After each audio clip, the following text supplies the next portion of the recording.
So, good morning guys. So for today, gagawa tayo ng garden plot sa likod, sa backyard natin. Mamaya ipapakita ko yun. For us to add more plants na pwede natin gamitin sa kitchen. Yan. Tsaka para ma-experiment din natin kung how to grow plants directly from soil or sa lupa. Yan. But for now, pakita ko lang yung progress sa mga pot-based natin na halaman which I planted last week. So, tara! Let's go! Okay, so right now if you see yung tomato natin, ang ganda ng tubo niya. Medyo mataas na siya and it starts to flower din sa taas. Doon kasi lalabas yung mga kamatis natin. And so sa ilalim, pinutol ko yung mga small na branches dito para hindi siya mag-contribute sa o kumuha ng nutrients. So diretso siya sa taas. And then actually itong mga ano natin, dahon. Dito ako nagkaroon ng challenges last week kasi nalalanta siya. So nag-experiment ako try to experiment several things like trying to dry out yung lupa or trying to keep it moist. And so far yung nag-work is 3 times deep water every 2 to 3 days sa isang linggo. Then every day nadidilig pero konti lang. Yun. Kasi ayaw nila na masyado dinidiligan. So far gumanda na siya. Taas na. Kailangan ko lang actually lagay na support later para hindi siya tutumba kapag nagkaroon na ng fruits. Then next is yung chili natin.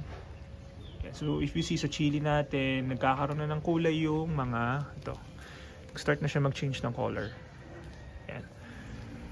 And sana lumaki pa kasi ito wala akong masyado nakitang progress eh. Aside from yung leaves nagiging healthier kasi last week medyo dried out yung leaves niya. Kasi I think na sobrang initan o masyado siyang na-dry out yung lupa kaya parang pumangit yung leaves, pero ngayon okay na ulit. Moving on dito sa mga smaller plants natin sa thyme, so far okay siya eh, wala namang naging problem dito actually. Ito yung parang pinakamadaling i-maintain na ano. Tsaka itong basil, I just have to keep watering them parehas. Yung basil nga natin actually sobrang taas na, ito ako eh. And paparamihin natin siya. So based sa research ko, dapat 2 to 3 nodes above, dapat gupitin siya. Yun, pwede natin siya itanim ulit.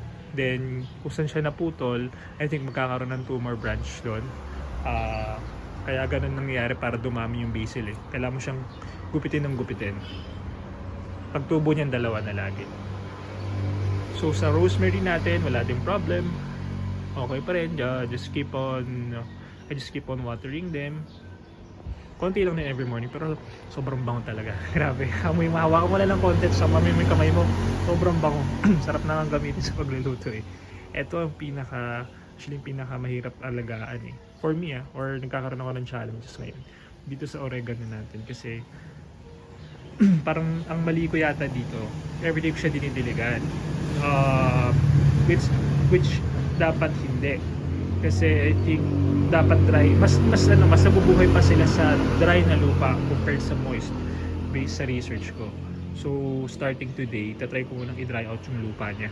Kasi nalalagas yung mga dahon eh, oh. Bilis malagas. Yeah.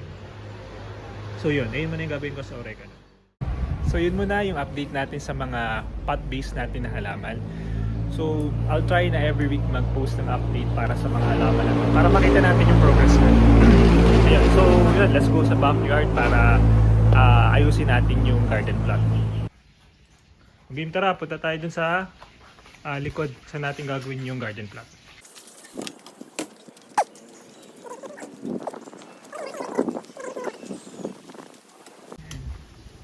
Si Papa nag-start na siya magbungkal. Tulungan natin si Papa. So plano namin gagawa pa tayo ng dalawa doon para sa tayo ng kamatis, eggplant, saka siguro baggy beans. Yan. So in the future, kung okay yung mga tanim, baka pwede pa natin i-expand kasi malaki-laki pa yung lupa dito sa likod. Kailangan lang linisin. Marami pang pwedeng taniman.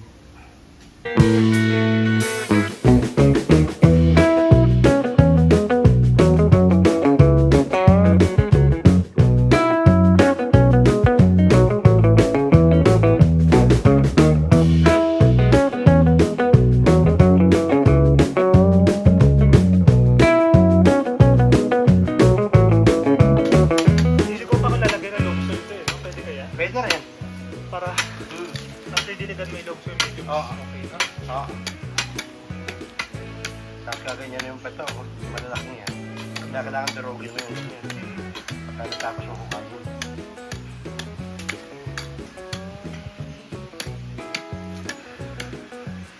Paso para nagagalaw.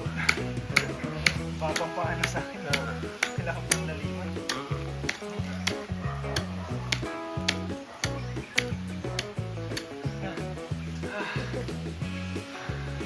Pero dyan na si ano eh, si Galia. Ha? Papalaga ko sana si Ashley para si Isa. Okay daw siya tumulong eh. Oo. Para top na sana. Ah. At least Hindi rin nung kaya na siguro to. tatanim daw siya sa kanila eh. Oo. Kasi matigas to. Mahihirapan siya.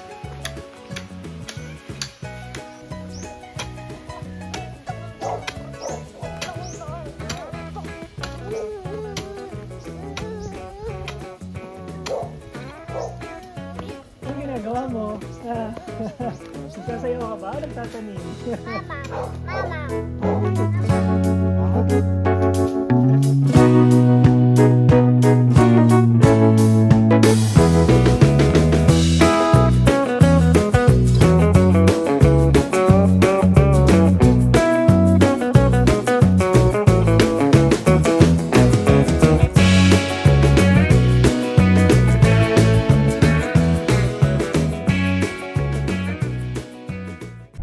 So yun, bali pupunta muna kami sa palengke. Bibili lang kami na isa pang panghukay, pangbungkal kasi sobrang hirap gamit namin isang maliit. Isa lang yung parang effective sa pagbubungkal eh.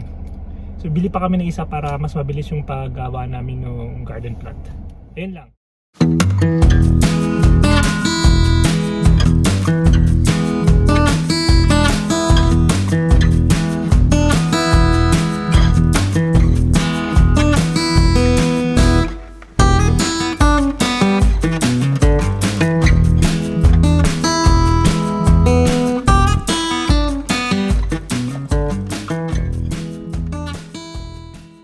So that's it for today guys. Natapos natin yung dalawang garden plot natin.